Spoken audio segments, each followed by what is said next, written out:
et bienvenue dans Pitch. Elles sont partout autour de nous, pourtant on ne s'en rend même pas compte. Normal, avec leur taille d'un milliardième de mètre, les nanoparticules sont invisibles à l'œil nu. Il en existe plusieurs centaines que l'on retrouve dans les claviers d'ordinateur, les cosmétiques, les vêtements et même dans l'alimentation.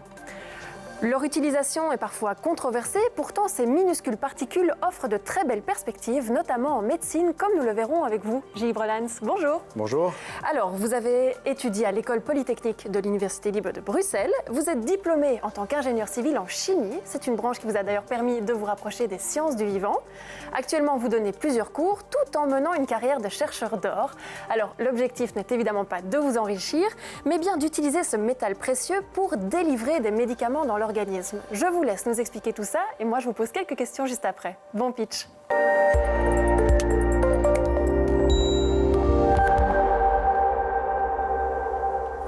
Alors, savez-vous que les résidus de nos stations d'épuration, c'est-à-dire les boues issues du recyclage de nos eaux usées, contiennent à l'heure actuelle plus d'or et d'argent que les minerais que nous exploitons pour obtenir ces métaux. Et donc, dans un contexte de raréfaction des ressources primaires, il est important de se pencher sur le recyclage de ces boues et la récupération de ces métaux. Et c'est pour cette raison que je vais m'y intéresser avec des collègues de la VUB et de l'Institut Meurice dans le cadre d'un projet financé par Innovirus. Alors, ma contribution constituera à utiliser des nanoparticules d'oxyde de fer, des petites sphères d'un diamètre compris entre 1 et 100 nanomètres, qui ont la propriété d'être magnétiques pour essayer de collecter ces métaux. Alors évidemment, je ne vais pas utiliser ces particules toutes seules, je vais les enrober à l'aide d'agents organiques capables d'interagir sélectivement avec les différents métaux que nous voulons sélectionner. Et donc, en réalisant différents lots de ces nanoparticules, chacune fonctionnalisée avec des ligands organiques spécifiques capables de collecter un métal, comme l'or ou l'argent. Je vais les mélanger aux résidus des bouts de stations d'épuration qui auront été préalablement traités avec des traitements mis au point par mes collègues pour collecter ces métaux et à l'aide d'aimants les séparer du reste du milieu. Et en vue de leur recyclage. Alors vous allez me dire, pourquoi dois-je m'intéresser à des nanoparticules? Et d'abord, que sont ces nanoparticules? Il est assez difficile de s'imaginer cette taille nanométrique. Je vais prendre comme exemple des nanoparticules, ici à votre gauche, d'une taille d'environ 20 nanomètres. Imaginez-vous que si ces particules ne faisaient pas 20 nanomètres, mais 20 cm de diamètre, c'est-à-dire environ la taille de ce ballon de football, ce ballon de football ferait, lui, la taille de la Lune. Donc vous imaginez le rapport de taille qu'il existe entre ces objets et la taille particulièrement petite des objets avec lesquels nous travaillons. Alors pourquoi ces nanoparticules? Elles ont de l'une de leurs propriétés qui est leur surface spécifique. Donc imaginons que je réalise une sphère de matière de 10 cm de diamètre. Elle va avoir présenté une surface d'environ une demi-feuille de papier. Si avec cette même quantité de matière, je réalise des sphères d'1 centimètre de diamètre, je vais pouvoir réaliser 1000 sphères et leur surface totale représentera l'équivalent de 4 feuilles de papier. Par contre, si j'utilise des nanoparticules, je pourrai réaliser des milliards de ces particules et leur surface totale représentera l'équivalent de 45 terrains de football. Donc vous imaginez évidemment l'intérêt, si je veux collecter des métaux, de travailler avec des nanomatériaux. Ce ne sont néanmoins pas les seules propriétés intéressantes de ces nanoparticules, et vous en retrouverez par exemple dans les crèmes solaires, des particules de dioxyde de titane qui peuvent absorber les rayons UV et protéger votre organisme contre les méfaits de ces rayonnements, ou des nanoparticules d'argent qui ont des propriétés antibactériennes et que l'on retrouve fréquemment dans les tissus anti-odeurs. Alors pour ma part, je vais m'intéresser à des nanoparticules d'or. Pourquoi? Également pour leurs propriétés optiques. Vous pouvez le voir, ces nanoparticules, contrairement à ce que vous pourriez penser, ont des suspensions de ces particules ont une belle coloration rouge. Et ce qui est intéressant, c'est qu'en changeant la taille des particules, nous pouvons changer la coloration de la suspension. Et ensuite, elles sont également considérées comme biocompatibles et peuvent être utilisées in vivo sans risque pour l'organisme. Alors si je m'y intéresse, une des applications les plus fréquemment présentées sur base de nanoparticules d'or, c'est ce test de maternité. Comme vous le voyez, les bandes colorées que vous voyez apparaître ici sur ce test et qui signifient dans ce cas-ci un heureux événement, sont généralement constituées de nanoparticules d'or. Pourquoi? Grâce à leur extrême capacité à absorber la lumière, il en faudra très peu pour obtenir une bande visible à l'œil nu, et qui dit très peu de particules, dit aussi très peu d'hormones produites par la femme enceinte, et donc un test de diagnostic précoce.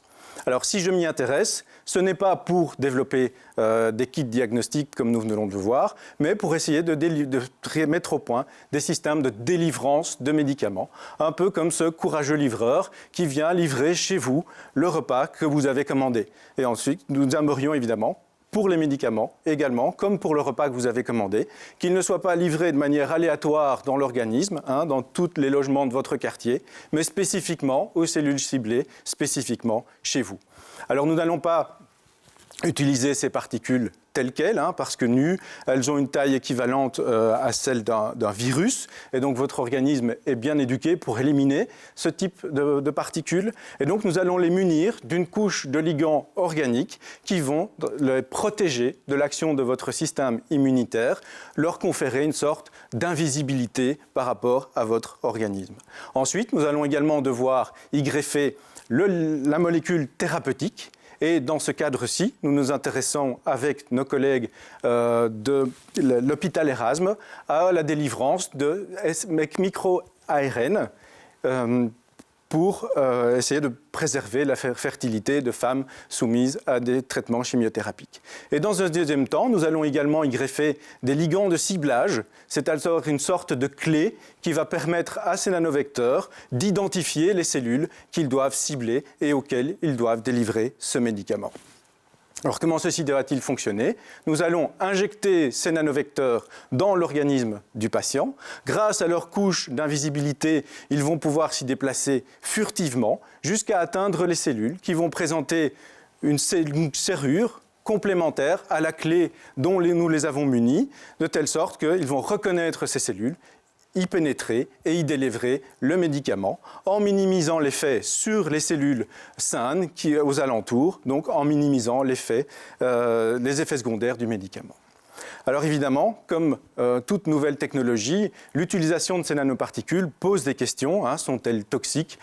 Sont-elles dangereuses pour la santé, pour l'environnement? Je n'ai malheureusement pas la réponse à cette question, mais c'est évidemment à nous, en tant que consommateurs, d'évaluer les usages que nous voulons bien faire de ces nanomatériaux. Et si nous reprenons l'exemple des nanoparticules d'argent, s'il est indéniable qu'il est particulièrement intéressant d'obtenir des surfaces antibactériennes dans les hôpitaux, par exemple, pour limiter le développement de maladies nosocomiales, est-il vraiment utile de développer des équipements de sport anti-odeur? Et donc, pour terminer, j'espère que je vous ai convaincu que ces nanoparticules présentent un potentiel colossal grâce à leurs propriétés particulièrement intéressantes. Nous avons vu un exemple dans le domaine de l'environnement, du diagnostic médical ou de la délivrance de médicaments, mais il existe des tas de domaines qui peuvent faire appel aux propriétés exceptionnelles de ces nanomatériaux, et c'est pour cette raison qu'elles sont tellement intéressantes et que je vais retourner de ce pas, m'y intéresser avec mes collaborateurs et mes chercheurs.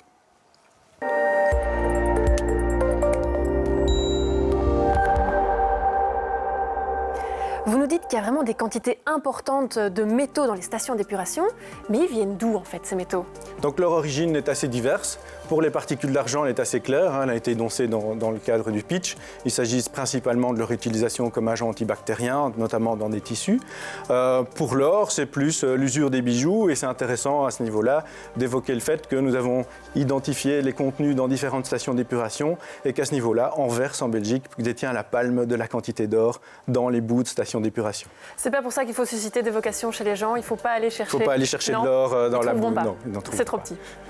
Est-ce que vous pouvez nous donner un exemple de maladie que l'on pourrait traiter justement avec ces nanoparticules d'or précisément? Alors il est évident que ce type de traitement étant quand même relativement difficile à mettre en place et onéreux, on visera des pathologies telles que le cancer, où il serait particulièrement intéressant de pouvoir délivrer les médicaments qui sont généralement assez toxiques uniquement aux cellules que l'on cible afin de minimiser leur impact et donc les effets secondaires du médicament. Cette thérapie sera prête bientôt ou c'est plutôt... Il faut en général une vingtaine d'années entre le moment où ces systèmes sont en recherche et le moment où ils seront utilisés au final au niveau thérapeutique. Donc c'est pas pour tout de suite, mais il y a de l'espoir. Il faut qu'on en parle évidemment parce qu'il y a une polémique actuellement concernant les nanoparticules de dioxyde de titane. Nos voisins français, ils les ont interdites dans les denrées alimentaires parce qu'elles sont susceptibles d'être cancérogènes. Du coup, ça fait toujours un peu peur ces termes-là. Est-ce qu'il y aurait des inquiétudes à avoir par rapport aux particules d'or? Alors, Dans le cas de l'or en particulier, évidemment, on considère à l'heure actuelle que ces particules sont non toxiques, donc non dangereuses pour l'organisme. Néanmoins, parce qu'on compte en faire une utilisation limitée. On n'est pas exposé à une utilisation massive, comme on parle des particules de dioxyde de titane, qui, soit dit en passant, ne sont pas censées être sous forme de nanoparticules dans les denrées alimentaires. C'est juste accidentellement qu'elles sont présentes suite à la production de particules micrométriques, de dioxyde de titane. Mais évidemment, comme tout, quand on commence à en faire une utilisation massive, des problèmes commencent à apparaître. Gilles, un tout grand merci pour votre présentation et d'être venu répondre à mes questions en tout cas. Merci à vous. Vous l'aurez compris, ça cogite et ça innove à Bruxelles. Un nouvel invité viendra vous présenter son projet. Ça se passe dans Pitch. À bientôt sur BX1.